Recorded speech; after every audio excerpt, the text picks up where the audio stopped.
അജൈവ മാലിന്യ പരിപാലനത്തിൽ മീനങ്ങാടി ഗ്രാമപഞ്ചായത്ത് ചിട്ടയായ ക്രിയാത്മകമായ ഇടപെടൽ നടത്തിക്കൊണ്ടാണ് മുന്നോട്ട് പോകുന്നത്. മീനങ്ങാടി ഗ്രാമപഞ്ചായത്തിൽ 19 വാർഡുകളിലായി 38 ഹരിതകർമ്മസേന അംഗങ്ങൾ വീടുകളിൽ നിന്നും സെഗ്രിഗേറ്റ് ചെയ്ത് അജൈവ മാലിന്യങ്ങൾ ശേഖരിക്കുകയും അത് MCFൽ കൊണ്ടുവന്നുകൊണ്ട് അത് തരംതിരിച്ച് സെഗ്രിഗേറ്റ് ചെയ്ത് അത് മറ്റ് പുനരുപയോഗത്തിന് ആവശ്യമായ ഇടപെടൽ നടത്തുന്നതിനുള്ള ശ്രമകരമായ പ്രവർത്തനമാണ് നടത്തി വരുന്നത്. ഒരു MCFും 102 മിനി MCFും 25 ബോട്ടിൽ കളക്ഷൻ സെൻ്ററുകളും ഒരു ഷെഡിംഗ് യൂണിറ്റും ഒരു ബെയിലിംഗ് മെഷീൻ യൂണിറ്റും 5 തുമ്പൂർ മൊഴിയുമാണ് ഇതിന് ഭാഗമായി ക്രമീകരിച്ചിട്ടുള്ളത്. പ്രതിമാസം വീടുകളിൽ നിന്നും ഹരിതകർമ്മസേന 5 ടൺ അജൈവ മാലിന്യങ്ങളാണ് ശേഖരിച്ചു വരുന്നത്. വേസ്റ്റ് മാനേജ്മെൻറ്റിൻ്റെ ഭാഗമായി ഓരോ വീടുകളിലും പഞ്ചായത്തിലാകെ ഏതാണ്ട് 8700-ലധികം വീടുകളിലെയും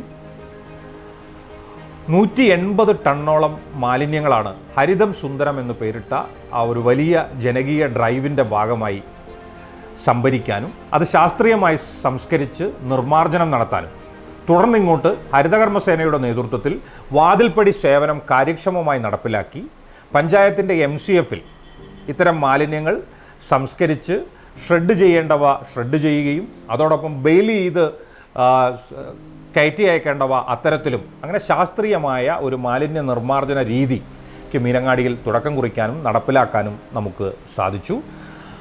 അജൈവ മാലിന്യങ്ങൾ ഇത്തരത്തിൽ ശാസ്ത്രീയമായി സംസ്കരിക്കുമ്പോൾ ജൈവ മാലിന്യങ്ങൾ ഉറവിടങ്ങളിൽ തന്നെ സംരക്ഷിക്കുന്നതിന് വേണ്ടി സോക്ക് പിറ്റ്, കമ്പോസ്റ്റ് പിറ്റ് എന്നിവ വീടുകളിൽ ലഭ്യമാക്കിക്കൊണ്ട് മാലിന്യ സംസ്കരണത്തിൽ 90% നേട്ടം കൈവരിക്കാൻ മീനങ്ങാടി ഗ്രാമപഞ്ചായത്തിനെ സംബന്ധിച്ചിടത്തോളം നിലവിൽ സാധിച്ചിട്ടുണ്ട്. കുടുംബശ്രീയിൽ നിന്ന് ഇങ്ങനെ ഒരു ഫീൽഡിലേക്ക് ആളെ എടുക്കുന്നുണ്ട് എന്ന് പറഞ്ഞപ്പോൾ ഞങ്ങൾ 5 കുടുംബശ്രീയിലെ അംഗങ്ങൾ ആരും തന്നെ ഇതിന് തയ്യാറായിരുന്നില്ല.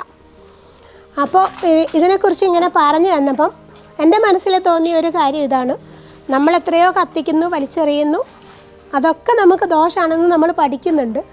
അപ്പോൾ എന്നെ കൊണ്ട് പറ്റുന്നത് എന്തോ അതെനിക്ക് ചെയ്യാം. അപ്പോൾ എന്നെ ഒരുപാട് പേര് നിരുത്സാഹപ്പെടുത്തിയിട്ടുണ്ട്. വെച്ചിട്ടുണ്ടെങ്കിൽ വേസ്റ്റ് എടുക്കാനാണ് പോകുന്നത്. അപ്പം ഞാൻ പറഞ്ഞു, വേസ്റ്റ് തരുന്നത് നിങ്ങളാണെങ്കിലും എടുക്കാൻ വരുന്നത് ഞാനല്ലേ. അപ്പോൾ എനിക്കറിയാം അതേത് രീതിക്ക് നിങ്ങൾ പറഞ്ഞു തരണമെന്ന് അത് എടുക്കണമെന്ന് ഞാൻ തീരുമാനിച്ചാൽ തീരാവുന്ന പ്രശ്നമല്ലേ ഉണ്ടാവുള്ളൂ. അത് കുഴപ്പമില്ല, എന്തായാലും എൻ്റെ പേര് എഴുതിക്കോളൂ എന്ന് പറഞ്ഞിട്ടാണ് എൻ്റെ പേര് അതിൽ ആഡ് ചെയ്യുന്നത്. എന്നെ സംബന്ധിച്ചിടത്തോളം ഞാൻ ഹാപ്പിയാണ്. വെച്ചിട്ടുണ്ടെങ്കിൽ അത്രയും നമുക്ക് ഇപ്പോൾ ഇവിടുത്തെ ഒരു ബൾക്ക് ഈ വേസ്റ്റ് കാണുമ്പോൾ നമുക്കറിയാം ഇത് മീനങ്ങാടി പഞ്ചായത്തിൽ നിന്ന് മാത്രം കളക്ട് ചെയ്ത സാധനങ്ങളാണ്. ഇത്രയും വരുന്നുണ്ടെങ്കിൽ നമ്മുടെ ഒരു ജില്ലയിൽ അല്ലെങ്കിൽ നമ്മുടെ ഒരു സംസ്ഥാനത്ത് നോക്കുമ്പോൾ അതിൻ്റെ വേസ്റ്റ് എത്രയുണ്ടാവുമെന്ന് നമുക്ക് കാൽക്കുലേറ്റ് ചെയ്യാൻ പോലും നമുക്ക് മനക്കണക്ക് കൂട്ടാൻ പറ്റാത്ത അത്രയുണ്ട്. അത്രയും മണ്ണിൽ നിന്ന് അല്ലെങ്കിൽ വായുവിൽ നിന്ന് വെള്ളത്തിൽ നിന്ന് അതിനെ തിരിച്ചെടുക്കാൻ പറ്റി എന്നുള്ളത് വെരി വെരി ഹാപ്പി.